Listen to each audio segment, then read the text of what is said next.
দীর্ঘ প্রায় ৩.৫ বছর পর দেশে থেকে জরুরি অবস্থা প্রত্যাহার করল মিয়ানমারের জান্তা। আসন্ন নির্বাচনকে সামনে রেখে বৃহস্পতিবার বাংলাদেশের প্রতিবেশী দক্ষিণ পূর্ব এশিয়ার এই দেশটি থেকে জরুরি অবস্থা তুলে নেওয়া হয়েছে। বৃহস্পতিবার মিয়ানমারে ক্ষমতাসীন সামরিক সরকারের প্রধান জেনারেল মিন অং হ্লেইং এই সংক্রান্ত একটি লিখিত আদেশ জারি করেছেন বলে এক প্রতিবেদনে জানিয়েছে এএফপি। পরে বৃহস্পতিবার সাংবাদিকদের উদ্দেশ্যে এক অডিও বার্তায় জান্তা মুখপাত্র জৌ মিন তুন জরুরি অবস্থা প্রত্যাহারের বিষয়টি নিশ্চিত করে বলেন, বহুদলীয় গণতান্ত্রিক সংস্কৃতি গড়ে তোলার স্বার্থে সরকার পার্লামেন্ট নির্বাচন আয়োজনের প্রস্তুতি নিচ্ছে।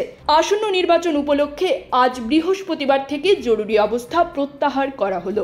গত ৮ মার্চ এক অনুষ্ঠানে জান্তা প্রধান মিন অং হ্লেইং ঘোষণা দিয়েছিলেন যে আগামী ডিসেম্বর কিংবা ২০২৬ সালের মধ্যে মিয়ানমারে নির্বাচন হবে।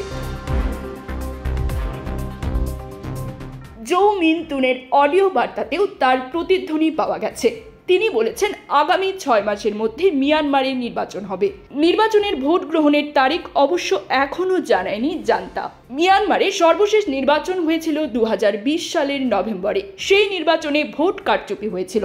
অভিযোগ তুলে ২০২১ সালের ১ নভেম্বর অভ্যুত্থানের মাধ্যমে ক্ষমতা দখল করে দেশ জুড়ে জরুরি অবস্থা জারি করে মিয়ানমারের সেনাবাহিনী। তৎকালীন সেনাপ্রধান জেনারেল মিন অং হ্লেইং এই অভ্যুত্থানের নেতৃত্ব দিয়েছিলেন। ক্ষমতা দখলের পর সামরিক সরকারের প্রধানও হন তিনি। সেনা অভ্যুত্থানে ক্ষমতাচ্যুত হয় মিয়ানমারের গণতন্ত্রপন্থী নেত্রী অং সান সুচির নেতৃত্বাধীন এনএলডি সরকার। গ্রেপ্তার হন সুচি, তার দলের এমপি মন্ত্রী এবং এনএলডির বিভিন্ন স্তরের কয়েক হাজার নেতাকর্মী এখনও কারাগারে আছেন তারা। গত বছর এনএলডির নিবন্ধনও বাতিল করা হয়েছে। News desk, bridge Bangla 24।